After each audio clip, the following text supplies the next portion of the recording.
হুসনে আরা বেগম নারী অগ্রযাত্রার কথা মাথায় নিয়ে শুরু করেন রূপালী মহিলা উন্নয়ন সংস্থা নামে একটি সংগঠন।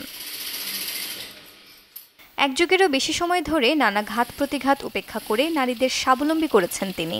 2টি সেলাই মেশিন দিয়ে শুরু করা প্রতিষ্ঠানটি বর্তমানে 3000-এরও বেশি নারীদের সেলাই, ব্লক, বাটিক, নকশিকাঁথা, বুটিক্স সহ নানা রকম হাতের কাজে প্রশিক্ষণ দিচ্ছে।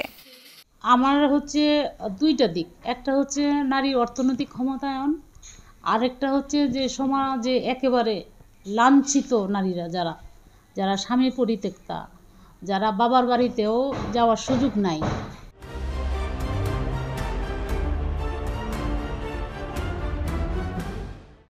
এই নারীদেরকে একটা কেয়ার সেন্টার করতে চাই, যারা এখানে মানে যে পর্যন্ত তার নিরাপত্তা কোথাও না হয় সে পর্যন্ত সে যেন এখানেই থাকতে পারে কেয়ার সেন্টারে। আর ট্রেনিং সেন্টারটা যে আমি করব, যারা মানে শিক্ষিত মেয়েরা আছে, যারা বিত্তশালী, তারা প্রশিক্ষণ করবে টাকা দিয়ে, কারণ যেহেতু ট্রেনার থাকবে তাদেরকে বেতন দিতে হবে। তার খরচটা বাদ দিয়ে যে টাকাটা থাকবে সেই টাকাটা দিয়ে আমি কেয়ার সেন্টারটা চালানোর আমার ইচ্ছা। বর্তমানে প্রতিষ্ঠানটিতে কাজ করছেন 6 জন নারী। পড়াশোনা আর সংসারের কাজের পাশাপাশি পার্ট টাইম চাকরি করে আর্থিকভাবে সচ্ছল হয়েছেন অনেকেই। এখান থেকে প্রশিক্ষণ নিয়ে কেউ কেউ আবার হয়েছেন উদ্যোক্তা। এখন যেহেতু মোটামুটি সফল, সব জায়গায় আর কি আমার কথার গুরুত্ব থাকে। বিভিন্ন সালিশে আমি অংশগ্রহণ করি। আগে তো কোনো সালিশে যাওয়ার সুযোগ ছিল না বা পেতামও না, কিন্তু এখন আমি যে কোনো সালিশে যে কোনো জায়গায় আমি যাইতে পারি, কথা বলতে পারি, প্রতিবাদ করতে পারি, এবং আরও 2-4 জন প্রতিবাদ করতে পারে, তাদেরকে সেরকমভাবেই আমি তৈরি করছি। আমাদের সংগ্রামটা ছিল যে সমাজে যে পিছিয়ে পড়া নারীরা আছে তারা যাতে কাজের সাথে সম্পৃক্ত হতে পারে, পরিবারে যাতে তাদের একটা মর্যাদা থাকে।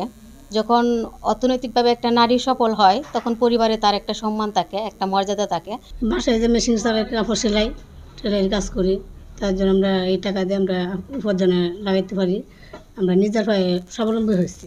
কাজ ট্রেডিং দেওয়া হয়েছি না, সেলাই নিজে কাজ করছি, ব্যাগের কাজ হইতো ব্যাগের কাজ করছি করে নিজের সংসারের আয় যেটা হয়েছে কর্ম করছি, যেটা টাকা নিয়ে সংসারে লাগাইছি। রূপালী মহিলা উন্নয়ন সংস্থাটি ইতিমধ্যে সাড়া ফেলেছে পুরো জেলায়। সংস্থাটির সার্বিক উন্নয়নে পাশে থাকার আশ্বাস এই যুব উন্নয়ন কর্মকর্তার। বিভিন্ন ট্রেডে প্রশিক্ষণ এবং আত্মকর্মসংস্থানে রূপালী উন্নয়ন সংস্থার বিশেষ ভূমিকা আছে। আমরা দেখেছি তার সংস্থার পক্ষ থেকে বিভিন্ন সময়ে ত্রাণ বিতরণ, সেলাই মেশিন বিতরণ সহ চারা বিতরণ, এসব প্রোগ্রামে আমি ব্যক্তিগতভাবে নিজেও সংযুক্ত ছিলাম। এছাড়া নারীদের বিভিন্ন প্রশিক্ষণ যুব উন্নয়নের সাথে যৌথভাবে ইতিমধ্যে সম্পাদন করেছে এবং তাদের কর্মসংস্থানেও সে ভূমিকা রাখছে। রূপালী মহিলা উন্নয়ন সংস্থার হুসনে আরার এমন কাজ হাজারো পিছিয়ে পড়া নারীদের অনুপ্রেরণার গল্প হতে পারে। Desk report, channel 24।